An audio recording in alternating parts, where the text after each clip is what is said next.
This was something the Holloway family has been looking forward to for 18 long years. The opportunity to address the man who admitted to killing their daughter. 32 injured, 4 dead still. People are going out of their way to pay their respects. Take a look behind me. Several coming out today, days after the mass shooting, placing flowers at the site of the tragedy. By the slippery conditions on the roadway, the ice, let me show you just how bad it is. I'm gonna try and quickly walk on the side, this exit ramp right here. It's not bad, but you can tell, see right there, that one step. Nor do they expect a tornado, an EF3 tornado at that, to tear apart their lives, to tear apart their property. But this is unfortunately an all too familiar problem. Let's show you the video of what occurred just a few days ago. That's easy enough, but one thing you can't put in that trash can are the hot coals you just used to cook your 4th of July meal. Litter getters like these have already removed more than 17,000 pounds from different streams and creeks in Jefferson County. The city really working to curtail exhibition driving. Their latest effort includes putting portable speed strips out like these. And that's because a lot of residents have been complaining about sites like this. This is really what they've been driving over for the last few months. Both neighbors and the mayor have high hopes for these barricades behind me. I'm at the intersection of 72nd and Division. This is one of several locations that come Monday, city crews are going to be out in numbers placing barricades all across Eastlake in 18 different locations.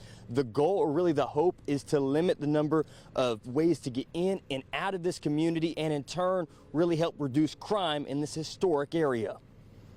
It's a godsend to me because something has to take place. Brenda Jones and her family have lived in Eastlake for over 35 years. She says when they first moved in, everyone kept their homes up, and it was a joy to live in Eastlake. Now she says she is routinely woken up by gunshots. I'm telling my husband, get down. You know, my daughter in her bedroom, I say, get down on the floor because, you know, it sounded like it was literally in our front yard. Stories like Miss Jones are why the mayor says now is the time to act. I think this is a unique way to decrease the opportunity for people to just be able to drive into neighborhoods and shoot. Mayor Woodfin hopes this stops illegal dumping, drug deals, prostitution, and above all else, the needless loss of life. People are being shot at a rate that's unacceptable, but we can't regulate guns. And so what we've told the residents here is let's just try out-of-the-box thinking and attempt to regulate space to keep people safe. That's what this is about. The mayor's office says close to 90% of those surveyed in Eastlake support the program, and longtime residents like Brenda Jones can't wait for it to begin. I am overjoyed for it because that means my family and I, it's an extra layer of protection for us, you know, to close these streets out. Again, you'll start to see these barricades put into place come Monday. If you want to learn more about the Safe Streets initiative and program, you can head over to WBRC.com. Reporting in Eastlake, Tristan Ruppert, WBRC, Fox 6 News on your side. This is great for drivers. This is even bigger news for really business owners and their bottom lines. Thank you, my dear. I'll see you soon. Great seeing you. Since Mesa Airport Highway has reopened, customers have already returned to Sarah's restaurant. And owner George Sissa didn't mince words when asked how important this was for his business. It will keep me from going into bankruptcy. He says he feared not only for his business, but for his employees. I'm telling it like it is. My business has dropped 70%. It doesn't take a brain surgeon to figure that out.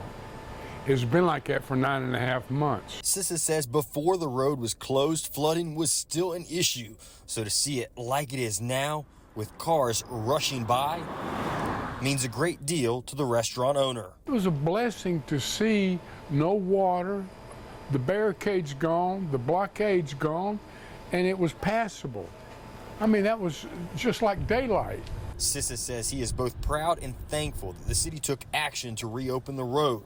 Still, city leaders stress the pump is a temporary solution and that more will be done in the years ahead to tackle the underground leak that has led to sites like this. That's going to be a multi-year, multi-owner project that we're involved with. So it's going to take a while before the long-term plan is complete on that.